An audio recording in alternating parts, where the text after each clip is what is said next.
끝나가고 있습니다. 아마 오늘 시간이 마지막 시간이 될 것으로 생각이 됩니다. 109쪽이죠. 109쪽을 보시기 바랍니다.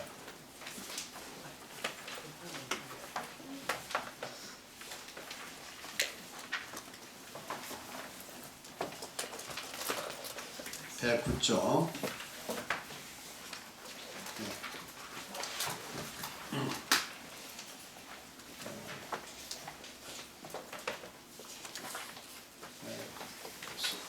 이 소 제목으로는 신약의 거듭난 성도만이 십계명의 율법을 굳게 세울 수 있다 하는 말씀이었습니다.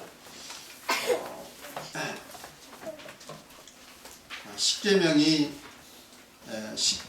왜 중요한가 하는 문제에 대해서는 지금까지 말씀을 드려왔습니다. 그러나 역사적으로 모든 그 교파에서는, 거의 모든 교파에서는 십계명은 이제 구원과 관계가 없는 것이다. 구약의 율법이므로 모세 율법과 함께 이미 피해진 것이다. 그리고 우리는 오직 예수 그리스도의 은혜로 구원을 받은 것이다. 이렇게 이야기를 하고 있습니다. 물론 일부에서는 십계명을 지켜야 한다고 또 구원의 조건으로 내세우는 경우도 있습니다만, 어쨌든 그 역사적으로 이미 대다수의 교파들, 천주교를 비롯해서 그리고 개신교와 모든 교파들은 십계명을 지킨다는 것은 물론 나쁜 일은 아니지만, 그러나 그 십계명을 통해서 십계명은 이미 다 폐해진 것이고 구원과는 아무런 관계가 없다. 오직 예수 그리스도의 십자가의 은혜로만 구원을 받게 된다. 이렇게 이야기를 합니다. 그러나 제가 구원을 끊임없이 연구하고 찾아본, 궁구해본 이 결과 십계명은 결코 구원을 위해서는 피해진 것은 아니지. 구원을 위해서는 이 구약에는 십계명이 구원의 조건으로 주어져서 그것을 지켜야 구원 얻는데, 신약에는 그 지켜서 구원 얻는 이 하나님의 명령은 물론 폐해졌습니다. 그래서 십계명을 지켜서 구원 얻는다 하는 것은 아니죠. 그러나 바울 사도는 로마서에서 그 로마서의 십계명의 율법인데 절대 십계명으로 구원받을 수 없다. 인간의 행위로 구원받을 수 없다. 오직 하나님의 은혜로밖에는 구원받을 수 없다. 이렇게 로마서에서 가르치고 있습니다. 그래서 바울 사도는 그 십계명을 가장 그 율법으로 구원받을 수 없다고 가장 강력하게 주장한 그 사도였습니다. 사실 이러한 주장은 너무도 파격적이죠. 왜냐하면 당시에 유대인들은 1500년 동안 십계명을 지켜왔습니다. 모세 율법도 지켜왔습니다. 모세 율법이 피했다는 것은 어느 정도 이해할 수 있었지만, 십계명이 피했다는 것은 이건 도저히 이해할 수 없었어요. 그런데 바울 사도는 십계명으로 구원받을 수 없다고 선언했어요. 그러니까 그때 당시에 얼마나 큰 문제가 있었겠습니까? 유대인들은 바울 사도를 죽이려고 하고, 기독교 내부에서도 바울 사도에 대한 대단한 이 반대, 그리고 바울 사도에 대한 비판이 있었습니다. 그럼에도 불구하고 바울 사도는 이 계시를 받아서, 예수 그리스도께 직접 계시 받아서, 말하자면 이 십계명으로 절대 구원받을 수 없다. 십계명은 구원에 있어서 피해진 것이다. 이렇게 가르쳤습니다. 그러면서 이제 로마서를 쭉 이제 그 십계명은 도저히 십계명으로 구원받을 수 없고 오직 예수 그리스도의 십자가 은혜, 예수 그리스도의 그 보혈의 공로로 죄가 사함받는다고 이렇게 가르쳤는데, 그런데 로마서 3장 31절을 보니까 그런즉 우리가 믿음으로 말미암아 율법을 폐하느냐. 이때 율법 무슨 율법이에요? 로마서 율법 무슨 율법? 십계명의 율법이죠. 십계명을 피하느냐. 그럴 수 없느냐. 도리어 십계명을 굳게 세우라. 이와 같이 엉뚱한 말씀하십니다. 십계명으로 구원받는다고 구원 못 받는 한참 이야기하다가, 그럼 믿음으로 십계명을 피하느냐. 그럴 수 없느냐. 도리어 십계명을 굳게 세우라고 이야기합니다. 그러면 바울 사도가 말하는 십계명을 굳게 세우라는 이야기는 무엇인가? 이건 이제 신약 시대에 와서 십계명의 사명이 달라진 겁니다. 모세 율법은 다 피했어요.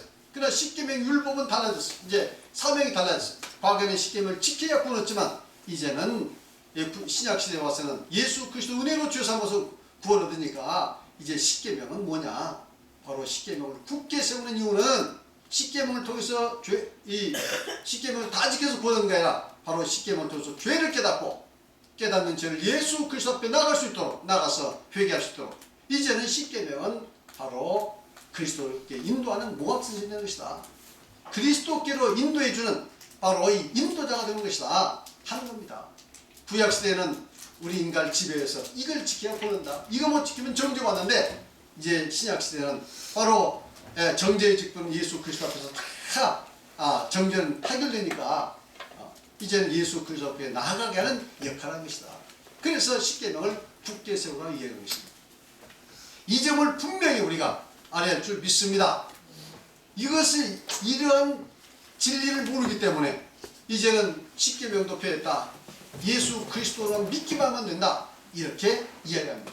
그래서 예수 그리스도를 믿으면 이미 죄사함 받았고 의롭다 칭함 받았고 구원 받았고 그래서 이제는 예수 그리스도의 십자가만 바라보고 나가면 된다고 이야기하는데 결론은 맞지만 그 결론에 이르는 이 중간에 십계명이 얼마나 중요한가 하는 것을 알지 못한다. 그래서 이 십계명은 바로 죄를 깨닫지 못하면 예수 그리스도의 십자가 앞에 결코 나갈 수가 없습니다. 아니 우리가 죄가 무엇인지 모르는데 무엇을 가지고 예수 앞에 나가겠습니까? 아무리 예수 그 십자가를 붙들고 십자가에도 내가 죄가 무엇인지 진정으로 깨닫지 못하면 예수 그리스도의 십자가 앞에 나갈 것이다.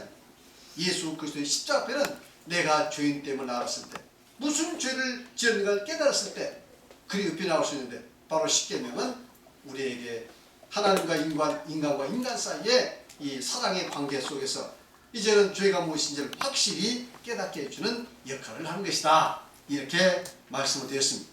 그래서 구약시대에는 절대로 십계명을 다 굳게 세울 수 없습니다.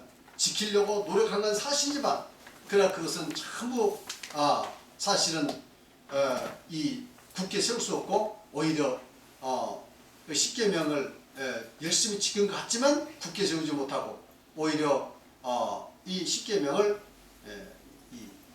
폐하는 그런 결과를 가져오게 되는 것입니다. 그래서 이제 그 내용은 1번, 2번에서 이렇게 말씀을 드렸고요.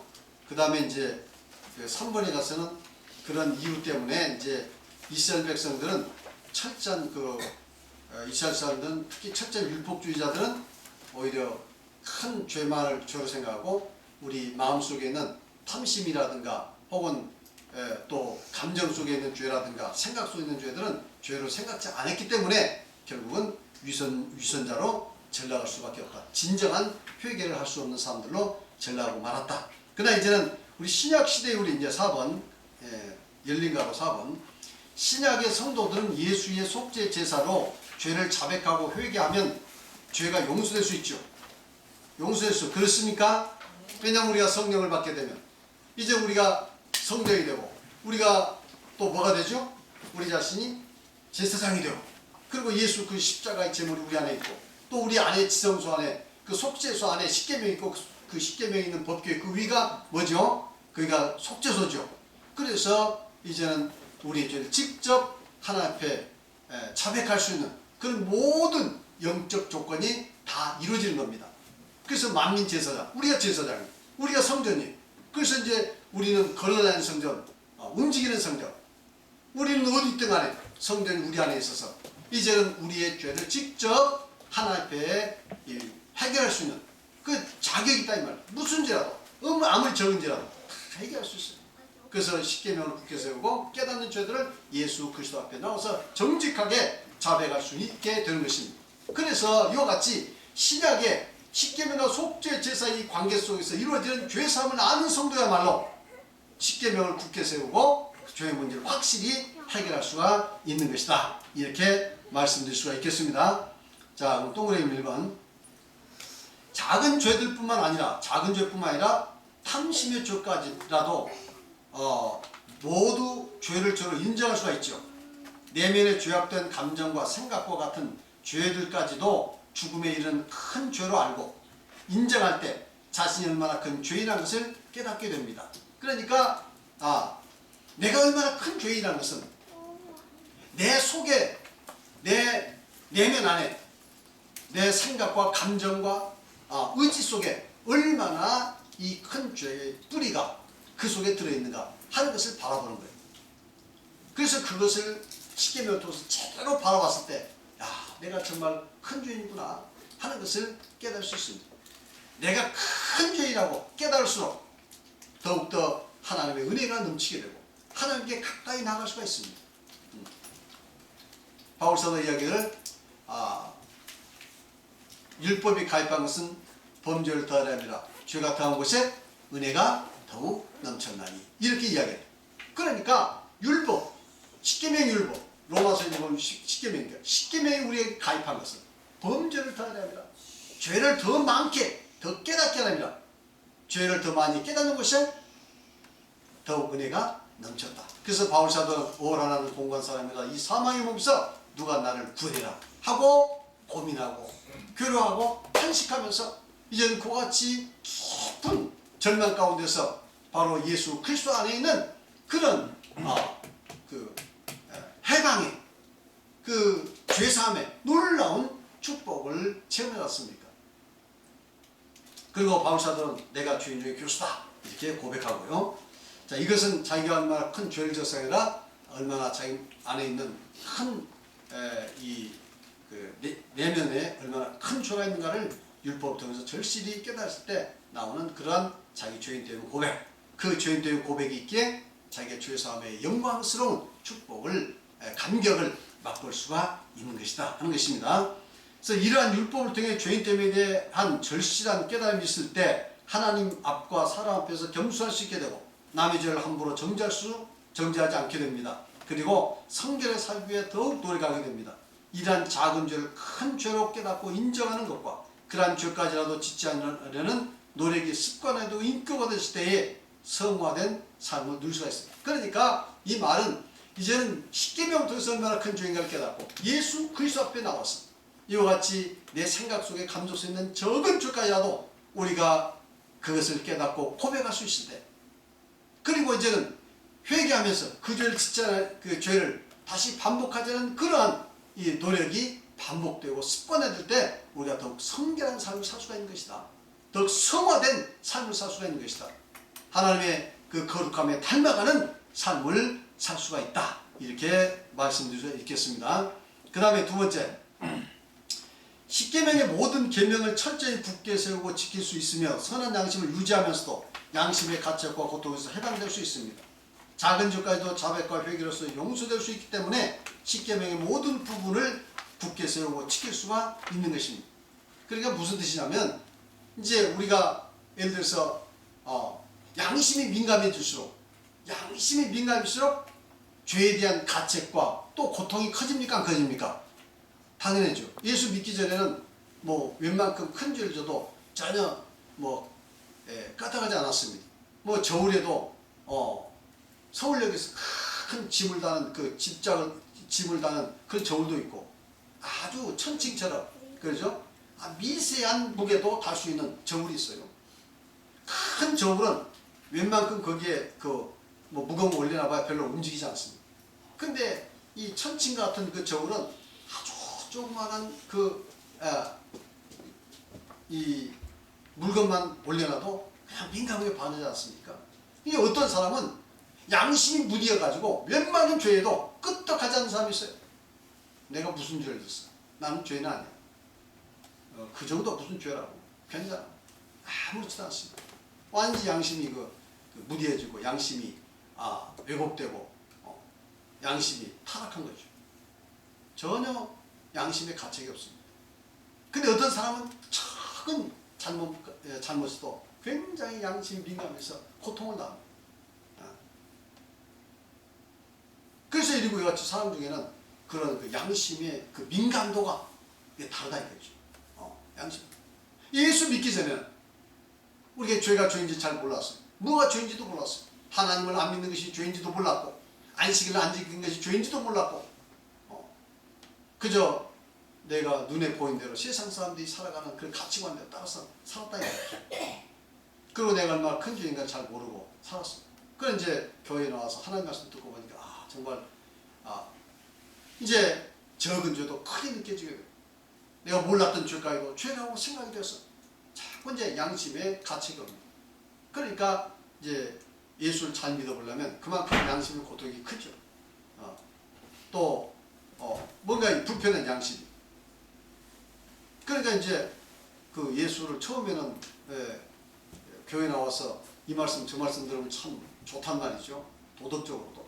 그래서 이제 이렇게 나왔는데 오래 다니다 보면 이제 그 양심의 가치에 길고 교회 다니는 게 도덕적으로 산다는 게 굉장히 불편하게 느껴집니다.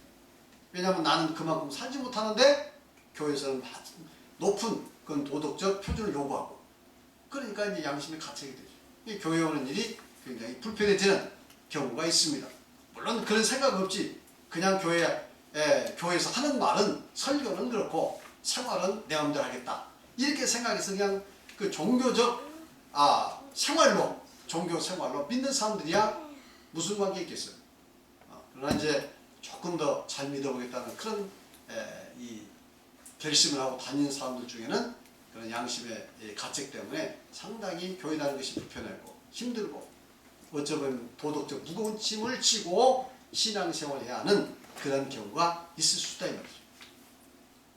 그런데 이제 이 십계명과 속죄 제사를 정확히 알고 나면 그런 이 양심의 가책과 고통에서 해방될 수 있어요. 이게 양심을 민감해하면서도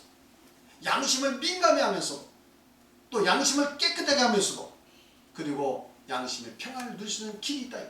이것이 바로 이 십계명과 속죄 제사를 통해서 이루어지는 그 죄사함의 원리를 아는 겁니다. 이것을 모르면 자칫하면 자신을 속일 수도 있습니다. 자신은 지금 많은 죄를 짓고 있는데 십계명에 비춰서 무엇이 죄인지를 모르면서 그냥 세상 사람들이 말하는 그런 그 죄 정도로 그것이 죄로 생각하고 적당히 와서 신앙생활하는 겁니다. 적당히 와서 회개하는 겁니다. 이 정도면 됐지라고 생각하는 거예요. 죄 문제가 해결이 안 되면 우리는 한 발짝도 하나님 옆에 나갈 수가 없습니다. 믿습니까? 우리 기독교 신앙은 뭐냐? 하나님 앞에서 어떻게 죄가 용서돼서 하나님 앞에 나갈 수 있고 구원받냐 하는 겁니다. 도덕적인 용서가 아니에요. 도덕은 그 뒤에 따르는 것이 도덕이 앞서는 것이 아닙니다. 근본적으로 죄사함의 이 문제를 해결하는 것이 바로 기독교인 줄 믿습니다. 바로 예수 믿는 종교인 줄 믿습니다. 우리 예수님께서 이 세상에 오셔서 십자가에 못 박혀 주신 것은 우리의 죄를 해결해 주신 것이지 우리를 도덕적으로 선하게 해서 구원시키라고 하는 게 아닙니다. 죄를 해결하는 것, 이게 첫 번째고 두 번째, 이제는 십계명을 굳게 세우고 나갈 때 도덕적으로 선해지는 것은 그 위에 필연적으로 따라오는 결과이지 그 자체로서 우리를 도덕적으로 구원시키는 건 아니라 하는 것을 여러분 아시기 바랍니다. 그러나 우리가 믿으면서 이제는 끊임없이 양심의 고통을 당해야 한다면, 그러면 우리가 그래서 양심의 자유가 평안이 없다면 그것은 예수를 잘못 믿는 겁니다. 우리 예수 하나님께서는 이 십계명과 속죄를 통해서 완벽하게 우리 양심을 바르게 개발하면서도 우리 양심의 평안과 자유를 누릴 수 있도록 해주신 줄 믿습니다. 이것을 분명히 깨닫고 우리가 믿음 생활을 해야 될 줄 믿습니다. 자, 그런데 죄를 자백하고 회개할 때 십자가의 은혜로 용서된다는 분명한 믿음이 있는 성도는 양심의 고통은 일시적으로 있을 수가 있죠. 감사와 감격으로 변하게 됩니다. 이 같은 죄를 사해 주신 하나님 감사해요. 나 같은 죄인을 용서해 주신 하나님 감사해요. 생각해보면 내 머릿속에는, 내 감정 속에는 그냥 죄로 꽉 젖어 있는데 이 같은 죄인을 용서해 주신 하나님 감사합니다. 그래서 양심의 그 가책은 오히려 용서에 대한 십자가의 은혜의 일을 통해서 용서받은 감사와 감격으로 변하게 되는 것이다. 죄로 인해 예수 그리스도의 은혜와 하나님의 사랑을 배반한 아픔과 죄송함은 있지만 양심의 가축으로 인한 수치와 공포와 고통에서 해방될 수 있고 또 하나님의 큰 위로가 있게 되는 겁니다. 아시겠습니까? 그래서 팔복에서도 보면 애통하는 자는 복이 있나니 저희가 위로를 받을 것이며 그랬습니다. 애통하는 자는 복이 있나니 무엇을 애통한다는 이야기입니까? 무엇을 애통해? 우리가 얼마나 큰 죄인가? 그것을 발견하고 죄로 인해서 애통하는 사람은 위로가 크다. 위로가 크다. 이 십계명과 십자가의 이 원리를 모르는 사람들, 그냥 도덕적으로 신앙생활하는 사람들은 그 양심의 가책에서 해방될 수가 없어요. 그 어쩔 수 없이 양심의 가책을 받지 않으면 그냥 이 큰 죄나 죄로 생각하고 생각 속에 있는 감정 속에 있는 이런 죄들은 죄로 생각하지 않으면서 합리화하면서 그냥 마음을 편안하게 거짓된 그 양심의 평안을 누리면서 그냥 믿음 생활하는 겁니다. 저희들은 이렇게 거짓된 양심의 평안을 누리면서 나중에 우리 주님 오실 때 이제 우리의 모든 죄들이 다 드러났을 때 벌거벗은 것이 드러났을 때 우리 주님 앞에서 이 수치가 드러난다면 이건 참으로 큰 낭패입니다. 우리는 주님 앞에 가시지 우리 하나님의 심판대에 서기 전까지 오직 예수 그리스도의 십자가의 은혜로 우리 모든 죄들이 다 사함받고 용서받고 다 가림받고 그래서 우리 하나님 앞에 당당히 예수 그리스도 의로 당당히 설 수 있는 여러분들이 되시길 바랍니다. 자, 그 다음에 십계명은 무거운 것이 아니다. 요한일서 5장 3절 다 같이 보시겠습니다. 다시 시작. 하나님을 사랑하는 것은 이것이니 우리가 그의 계명들을 지키는 것이다. 그의 계명들은 무엇인 것이라. 자, 하나님을 사랑하는 것은 뭐라고요? 이것이니 그의 계명들을 지키는 것이다. 왜냐하면 계명이라는 건 뭐죠? 종합해서 이야기하면 1계명에서 4계명까지는 하나님 사랑하는 계명, 5계명에서 10계명까지는 사람 사랑하는 계명. 그래서 하나님을 사랑하고 이웃을 사랑하는 계명이 바로 10계명입니다. 우리 예수님께서 마태복음 22장에 정의해 주셨어요. 선생님 어느 계명이 크니까? 예수님께서 말씀하시기를 마음을 다하고 뜻을 다하고 목숨을 다해서 주 너희 하나님을 사랑하라 하셨으니 이것이 크고 첫째는 계명이요 둘째는 이와 같으니 내 이웃을 내 몸같이 사랑하라 하셨으니 이 두 가지가 율법과 선지자의 강령입니다. 마음을 다하고 뜻을 다하고 목숨을 다해서 주 너희 하나님을 사랑하는 것은 1계명부터 4계명까지입니다. 그리고 네 이웃을 내 몸같이 사랑하는 것은 5계명부터 마지막 계명까지. 이것이 바로 10계명의 10계명을 예수님께서 종합해서 두 가지로 결론을 내주셨어요. 그래서 10계명은 바로 뭐냐? 하나님을 사랑하고 이웃을 사랑하는 사랑의 계명이다. 그렇습니까? 그런데 이 10계명은 무거운 겁니까? 무거운 것이 아닙니까? 이 10계명. 만일 여러분 10계명 다 지킬 수 있나요? 얼마나 무거운 겁니까? 여러분. 왜냐하면 우리 인간이 본성이 타락되어 있기 때문에 10계명은 엄청 무거운 겁니다. 다 지킬 수가 없어요. 그렇습니까? 10계명 무거운 겁니다. 그러나 이 10계명을 지켜서 구원 얻으라고 이야기한다든가 10계명을 하나의 구원의 표준으로 준다면 이것은 무거워서 지킬 수 없는 겁니다. 10계명을 짊어지자마자 다 우리는 주저앉아서 10계명의 무게에 눌려서 죽고 말 것입니다. 그래서 사도행전 15장에는 베드로 사도 그랬어요. 우리와 우리 조상들도 능히 매지 못한 명예를 어떻게 제자들에 투려하느냐. 그래서 율법주의자도 율법을 지켜서 구원 얻어야 한다 하니까 이렇게 이야기했습니다. 우리와 우리 조상들도 능히 매지 못하는 이 명예를 어찌 제자들에게 투려하느냐 이렇게 이야기했습니다. 그러니까 10계명의 구원의 조건을 주어지면 이것은 너무도 무거운 것입니다. 우리 조상과 우리도 능히 매지 못했던 그 멍에입니다. 그 멍에를 다시 메고 만일 우리 구원 얻으려 한다면 이 얼마나 무거운 것이겠습니까?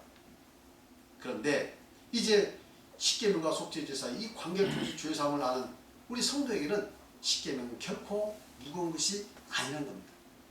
보니까 그의 계명